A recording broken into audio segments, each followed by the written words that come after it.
Unsettling. So you know the basketball superstar Caitlin Clark. The biggest development for the WNBA in decades may be Caitlin Clark, additionally, a lawyer who truly understands the rules. Her rights are being violated while the league cashes her paycheck and smiles for the cameras. We're talking about a hostile workplace, disregarded infractions, and a degree of targeting comparable to that of a poor street ball game.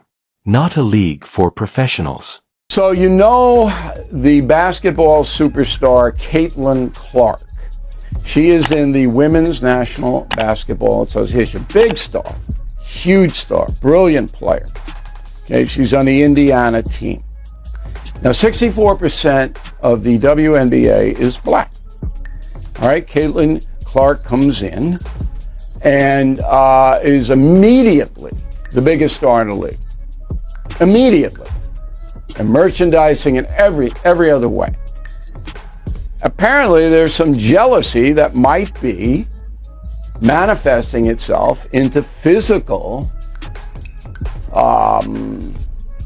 inappropriate conduct. Would the league or the referees overlook this if it happened to any other elite player in another league? Let's get started because the WNBA's remarks, stats, and silence all point to the same ugly narrative to begin with. Caitlin Clark isn't a bench player pleading for playing time. It's the second year she is Indiana's face. Fever, the primary cause of the WNBA's skyrocketing apparel sales, and the sole explanation for certain arenas, are even filling the lower dish. The difference in leagues? Since her arrival, engagement has increased by more than 600%. Subscriptions? 400% higher. What is the team worth of the Fever? Tripled. This is money, not hype. Real, quantifiable jerseys are selling out. Cash. You got people that are resentful towards her. But it's really not about her, guys. It's about what she represents. Before she ever came along, there were a lot of outstanding basketball players who happened to be black females that was doing their thing on the WNBA level. And they never got this kind of shine. This girl, the Golden Goose, comes along. Nevertheless, the league is allowing her to be hacked, assaulted, and taken by surprise like she's the new member of the Open Gym. But I could be wrong. Joining us now from England is Sean McLean. He's the founder of Origin Advocacy. He wrote a piece in a Wall Street Journal about all this that caught my attention. Number one, what's Origin Advocacy? What is that? Origin Advocacy is a Washington, D.C. based consulting and lobbying firm. We help clients figure out how to best engage the federal government. Okay, so you're basically a consultant to various individuals. Is there an ideology attached to you? So I worked in government for nearly 15 years. So I'm very limited government. I'm conservative. I've worked for Marsha Blackburn, Ted Cruz, and in the Trump administration, including the Trump White House.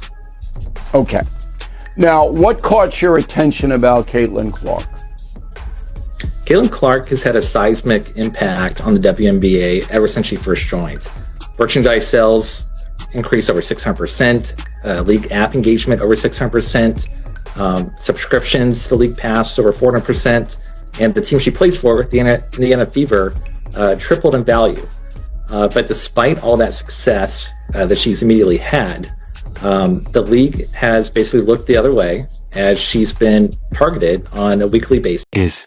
Origin Advocacy's attorney, Sean M. Lon, claims that Caitlin received 17% of the league's harsh or hard fouls during her first season. 17%. Consider that almost 1/5 of all the risky contact is taken by one player throughout the WNBA. What targeting means? What does that mean? So she is taking on harder fouls and at a higher rate than any of her peers. So it turns out that in her rookie season, she absorbed 17% of all flagrant fouls or hard fouls, more than double the rate of any of her peers. This is not something that you would see occur to any other top star in any other league. And I think a lot of fans are scratching their heads of why the league is allowing this to continue, especially given the economic impact that she's having on the league, which they've so desired for decades. They just called those fouls. According to Emlyn flat out, if you listen to the cassette for every one of the if the referees failed, the number would skyrocket. Rebecca Lobo, an ESPN game caller who participated in this league, has already said the obvious. When it comes to Caitlyn, the referees are allowing far too much die in sports. Hard fouls now occur. Sports involve physical play. However, when the statistics indicate that you are being attacked more frequently and with greater force than everyone else, when opponents are obviously targeting you, and when officials allow it occur repeatedly, we are no longer only discussing strong defense. There is a pattern there. Additionally, at work, which is what the WNBA court is, such a practice may be considered a hostile workplace under the law. Scratching your head, Sean. What do you think it is? Right after she was drafted and heading into her rookie year, Asia Wilson, who is a 3-time MVP of the league, she's won the championship for the Las Vegas Aces. She came out and addressed the attention that Caitlin Clark is getting, and she said it's absolutely has to do with race. And then, quote, it boils her blood when people try and say that it's not about race. And so, unfortunately, it seems like there's a lot of commentary that's being made by players when they're on camera, and they know reporters are. This is when things become considerably messier. All of this has a racial undertone that no one is aware of. Appears eager to touch in the league office. Not just any fan, but WNBA MVP Aya Wilson stated that Caitlyn receives is unquestionably about race. She even went so far as to explain that when people dispute it, it makes her angry. Resentment exists. It has to do with endorsements. Portion of it has to do with media attention. However, the attorney claims that, to be honest, anyone who is paying attention can see that some of it is influencing how she's handled on the court to make those connections. You don't need a law degree. The player instantly becomes famous. Record-breaking deals for the player. As well as media attention, veterans of the league freely discuss the role of race. The player then begins to absorb far more aggressive play than any other player in the league. You're saying? I think as you kind of hit on and in the clips leading into this segment, there's a lot of jealousy and animosity. And that can be understood, right? If you've been an MVP of the league in the past, yet you were unable to achieve the visibility and perhaps the endorsements that Caitlin Clark has received right out of the gate, it shows that it's normal to assume that there would be some degree of resentment. However, the concern is that resentment is then leading to targeting on the court. It's happening at a higher rate for Caitlin Clark than anyone else. And unfortunately, it's creating a textbook hostile work environment for Caitlin Clark. And under Title VII of the Civil Rights Act, the federal government does have an ability to engage here, should they so. What's the other unsettling reality? In the NBA, this would not be acceptable. Can you picture LeBron in his second year, displaying figures, selling out arenas, and receiving 17% of the league's harsh fouls while the referees shrugged? The scorer would be Adam Silva. Table by himself, however, it seems that as long as ticket sales continue, everything is okay in the WNBA. Additionally, for those who say, she simply needs to be more resilient. Please give me a rest, she's already making contact, which would cause most players to collapse.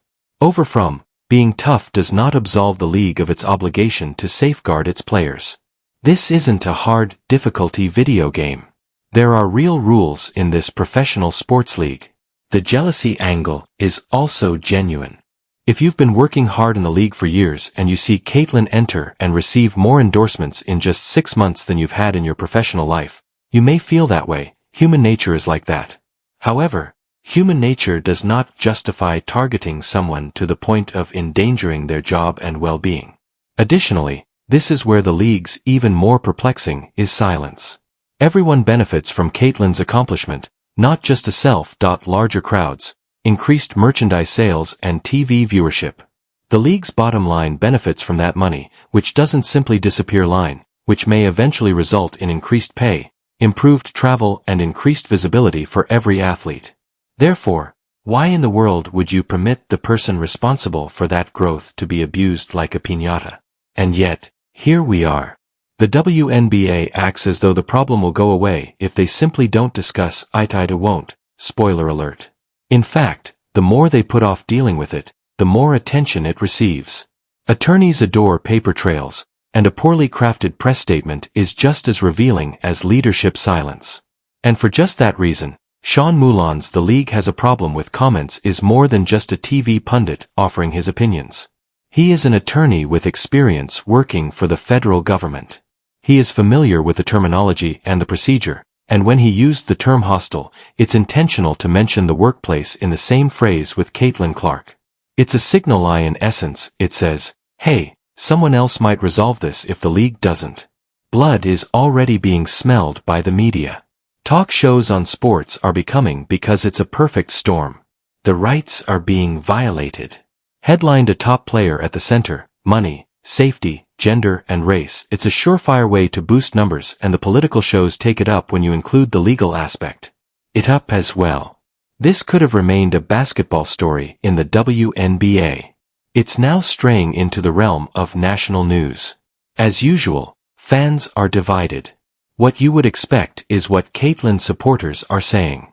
This is absurd. Keep her safe. The anti-Caitlin faction, however, is digging in, claiming that every blatant infraction is just tough defense. There is also the segment that enjoys a good drama but doesn't even like basketball. They are the ones who distribute the videos of her receiving captions such as "So this is okay now." And you know what? That viral outbreak is precisely what increases the league's pressure. Now, let's take a moment to discuss Title VII, which is the legal powerhouse behind this. Racial discrimination in the workplace is prohibited by Title VII of the Civil Rights Act. National origin, sex, color, or religion. And yes, that does apply to sports, despite how dull it may sound. Leagues, if Caitlin is being targeted in a way that is related to a protected area, the basketball court is her place of employment. Characteristic, in this case, race. And the league is permitting it to go on, which is illegal. Not merely a public relations one. And that's where the leadership of the WNBA might be in serious danger if even one player's previous remarks. Lawyers will undoubtedly be investigating if issues of racism and animosity are included in an official complaint through press quotes, game footage, and possibly even private messaging. Additionally, if they discover anything that affirms the notion that she has experienced discrimination due to her color, this transcends athletics. Dispute in a federal case, the section that casts the league in an even worse light. They have instances of how not to deal with this. Take a look at how the NBA keeps its stars safe. When a young LeBron began to be severely injured, the league did not say part of the game with a shrug. They modified officiating and established the mood that some hits would not be accepted and conveyed a message that we safeguard priceless assets. And our stars are valuable. The WNBA? They're acting in the other way as of right now. Their response to their most marketable player getting crushed has been nothing. WNBA and terror aren't exaggerating.